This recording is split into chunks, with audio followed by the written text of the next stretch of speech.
I used to think that skinwalkers were just stories invented to scare kids into staying inside after dark. The kind of legends people repeat when they live too far from cities and need something to explain the silence. I never believed any of it. Not until the summer my family disappeared from a map without actually disappearing from the world. Not until I realized that something had been living near us long before we ever noticed it. Watching, learning, waiting. We lived in New Mexico, about 40 minutes from the nearest real town.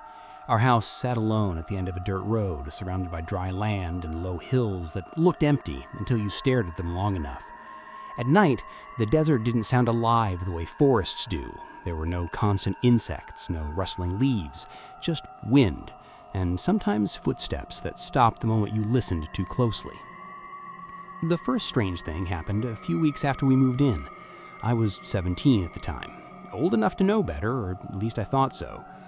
I woke up around 2 in the morning because I heard my dad calling my name. Not shouting, just speaking calmly like he needed help with something outside. I remember feeling annoyed more than scared. I sat up in bed, ready to answer, when I realized something didn't make sense. The voice was coming from behind the house. My dad never went out there at night, ever. Before I could respond, my bedroom door opened and my real father stepped inside. He asked me why I was awake. I didn't answer right away. I just stared at him, trying to understand how his voice could still be echoing faintly from the desert while he stood right in front of me.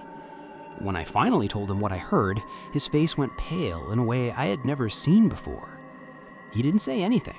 He just closed my door, locked it, and told me not to open it again until morning, no matter what I heard. After that night, it kept happening. Voices calling from outside. Sometimes it sounded like my mom, sometimes my younger brother. Once it sounded like me. That one messed with my head the most. Hearing your own voice calling your name from a place you aren't standing is something your brain isn't built to process. It felt wrong in a deep, instinctive way, like seeing something move backward instead of forward. My parents stopped talking about it around us, but I noticed the changes. The doors were locked before sunset. The windows were covered. Our dog refused to go outside after dark and would growl at the empty hills like he was staring at something only he could see. One night he ran into the yard barking aggressively, then went silent. When my dad found him, the dog was frozen in place, staring into the darkness, whining softly like he was confused rather than scared. Things escalated slowly, and that's the part people don't understand. Whatever it was didn't rush. It didn't attack. It observed. It copied. The voices became better over time. The pauses sounded more natural. The tone improved. It started using phrases only our family used, inside jokes, little verbal habits that no stranger could possibly know. That's when fear stopped feeling sharp and immediate and started feeling heavy and constant, like pressure on your chest that never fully goes away. We met our nearest neighbor about a month later. He was an older Navajo man who lived miles away, but he showed up unannounced one afternoon. He didn't introduce himself right away. He just looked at our house, then at my parents, and asked if we'd heard anything strange at night. My mom didn't lie. She never could. When she told him about the voices, he nodded slowly, like we'd just confirmed something he already suspected. He told us a rule, a simple one. If you hear someone calling you from outside at night and you can't see them clearly, you do not answer. Not even to say their name, not even to tell them to go away, because answering teaches it how to sound more human. Before he left, he said something I still hear in my head sometimes when I can't sleep. He said, "Some things don't want to hurt you, they want to take your place." By the time I was 18, the thing had learned enough that it barely made mistakes. One night, I heard my mom crying outside the back door. Crying it sounded real, desperate. I almost opened the door. My hand was on the handle when I heard my mom's phone ring in the kitchen. She was calling from inside the house, asking why I was standing at the door. That was the night I knew we were being hunted, not for food, but for identity. I started recording at night. I didn't tell my parents. I set my phone near a cracked window and let it run while I pretended to sleep.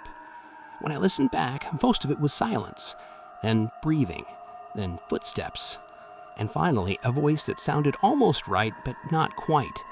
The timing was off, the breaths came in the wrong places. It spoke like someone reciting humanity instead of living it.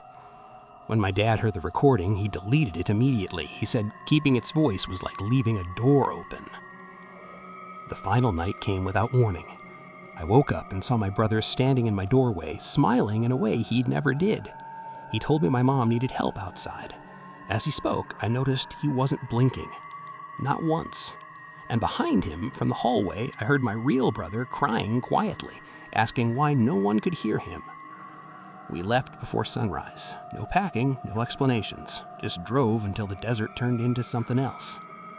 Years later, I learned that the house was eventually demolished. No one wanted the land.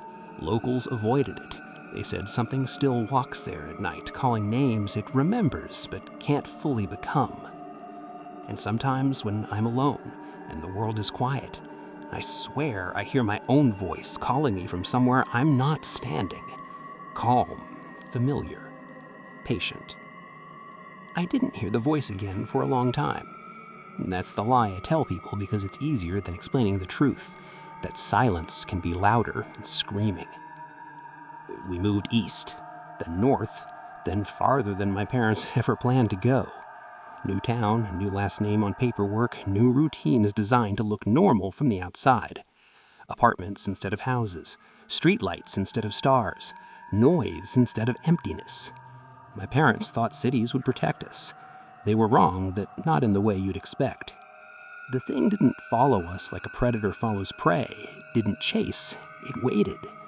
And waiting, I learned, is what it does best. For years, nothing happened. I graduated, my brother grew taller than me. My parents laughed again, though it always sounded careful, like they were testing each sound before letting it out. We didn't talk about New Mexico, we didn't talk about the voices, we didn't talk about the rule. But rules don't disappear just because you stop saying them out loud. I was 24 when the dreams started. They weren't nightmares, not at first. Just ordinary moments that felt slightly off. Sitting at a kitchen table that wasn't mine. Walking through hallways that changed length while I wasn't looking. Conversations that repeated themselves with tiny variations, like someone practicing lines. And always there was a voice. My voice.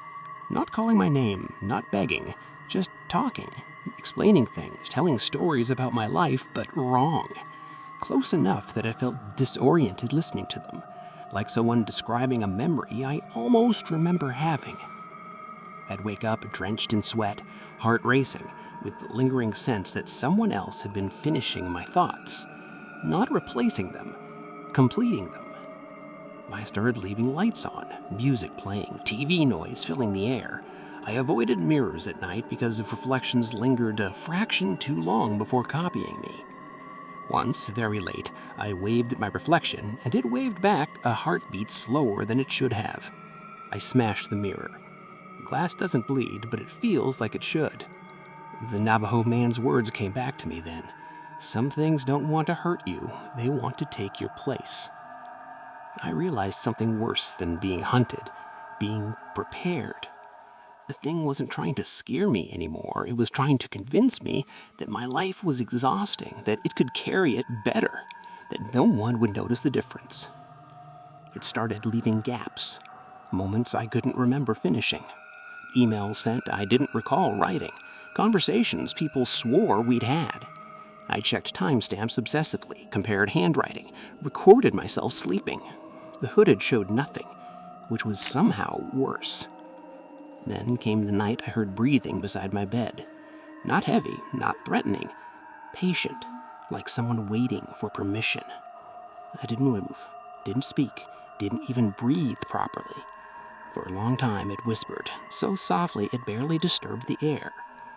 Whenever you're ready. I stayed still until sunrise. The next morning, my back-to-back. Not to run, to finish it. I returned to the desert again, but this time I didn't go to the house. I went to the places around it. The hills, the paths, the blind spots where sound behaves strangely. I waited, and eventually it came. Not wearing me this time, wearing pieces. My posture, my expressions, my memories stitched together wrong, like a story told by someone who only heard it once. "You're doing this again," it said calmly. "Looking for an ending." I shook my head. "No," I said, "I'm here to set a rule." It smiled, that incomplete smile. "You already did." And that's when I understood the final truth no one ever writes down. Skinwalkers don't replace you all at once. They practice. They step into pieces of your life, try them on, learn which parts fit. They don't want your body. They want your continuity, your place in the world. The voice moved closer until I could feel breath on my neck, warm, wrong, and smelling faintly of dust and iron. "You're tired," it said gently. "I can finish things for you." I stood up then, slowly, carefully. "I know," I said.